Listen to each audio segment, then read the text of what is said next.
कांग्रेस अब देश में नष्ट हो रही है। वह स्वयं आत्मचिंतन करे। उज्जैन जाते समय अल्प प्रवास पर देवास सर्किट हाउस पर पूर्व केंद्रीय मंत्री उमा भारती, जो हमारी पार्टी में आया हो वो हमारा ही है और वर्तमान में जो भूचाल चल रहा है उससे कांग्रेस पार्टी हिली हुई है।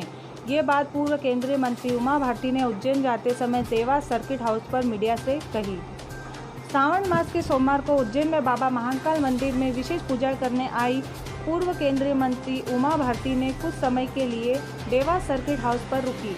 मध्य प्रदेश में होने वाले उपचुनाव में सारी ही सीटों पर भाजपा की जीत सुनिश्चित है। कांग्रेस की पूर्व मुख्यमंत्री दिग्विजय सिंह द्वारा किए गए ट्वीट पर उमा भारती ने कहा कि कम से कम कांग्रेस को तो इस तरह की बात नहीं करना चाहिए, क्योंकि नेहरू के समय चीन के साथ जो घटा था उसको लेकर देश आज तक कांग्रेस को माफ़ नहीं कर सका है। इसलिए मैं नहीं चाहती हूं कि उन बातों को उठाएं जिसके कारण नेहरू जी के बारे में आलोचना करना पड़े।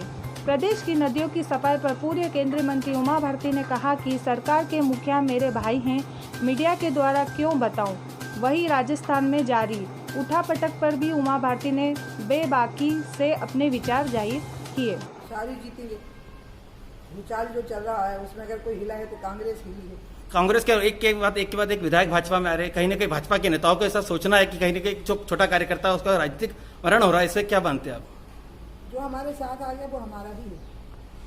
वहाँ डिवीजन का ट्वीट आया है, उनका ये क्या है कि जो राष्ट्रीय सुरक्षा है उसको लेके मोदी जी गुमराह कर रहे हैं और उन्हें इस्तीफा देना चाहिए। क्या की सुरक्षा? राष्ट्रीय सुरक्षा को लेकर जो चीन से जिस तरह से विवाद चल रहा है, कम से कम कांग्रेस के लोगों को तो ये बात नहीं कहनी चाहिए, क्योंकि नेहरू जी के समय पर चीन के साथ जो घटा था उसको देश आज तक कांग्रेस को माफ़ नहीं कर पाया। उन्होंने इसलिए मैं नहीं चाहती हूँ कि वो उन बातों को उठाएं जिनमें कि हमें नेहरू जी के बारे में आलोचना करनी पड़े। उन्होंने टीवी में यहाँ तक कहा कि मोदी जी जिनपिंग से डरते हैं, चीन के राष्ट्रपति। उन विचारों को हमेशा ये लगता है कि कोई ना कोई किसी ना किसी से डरता है। उन्हें नहीं मालूम है कि मोदी विश्व के सर्वमान्य नेता है।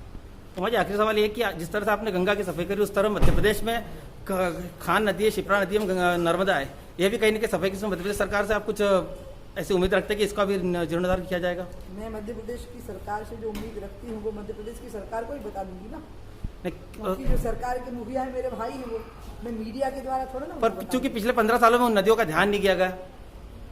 वो तो पूरी दुनिया में हो गया है ऐसा कि नदियाँ, प्रकृति, पर्यावरण लोगों ने नष्ट कर दिया। पूरे संसार में ही ऐसा हो गया। खुद इंग्लैंड को अपनी नदी को ठीक करने में 80 साल लगे थे, उतनी खराब कर ली थी थेम्स। मैं गई थी 77 में, तो थेम्स की हालत ये थी कि आप उंगलियाँ डालो तो उनको काली होकर निकलेगी। उनको बहुत साल लगा, तब भी थेम्स का सुधार चल रहा था और अंत में अब जाकर डिक्लेयर हुआ कि थेम्स ठीक हो गई। मैंने मानते इस तरह का मध्य प्रदेश में जितनी नदियाँ निकल रही है अतिशीघ्र जल्दी साफ सुथरी होने वाली है। उन लोगों की भागीदारी देश में, क्योंकि सब नदियाँ आस्था का विषय है। वहाँ नदियाँ आस्था का विषय नहीं है ना। ये यहाँ तो लोग नदियों में गोता लगाते हैं, तो इसलिए अगर लोग ही ठान लेंगे तो ठीक हो जाएगा। सरकार की जरूरत ही नहीं पड़ेगी, तो जल्दी भी हो जाएगा।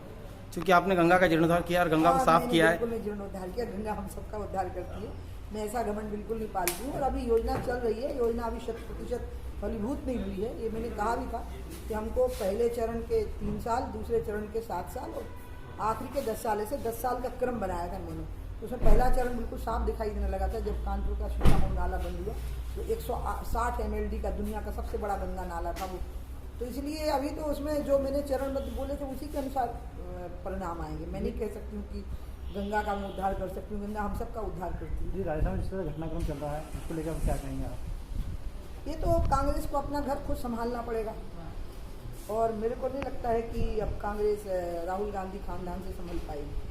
इसलिए तब तो कांग्रेस देश में नष्ट हो गई। अब उसमें हम आत्मचिंतन करें। आत्मचिंतन का समय है कांग्रेस के लिए कि वो क्यों खत्म हो रही है।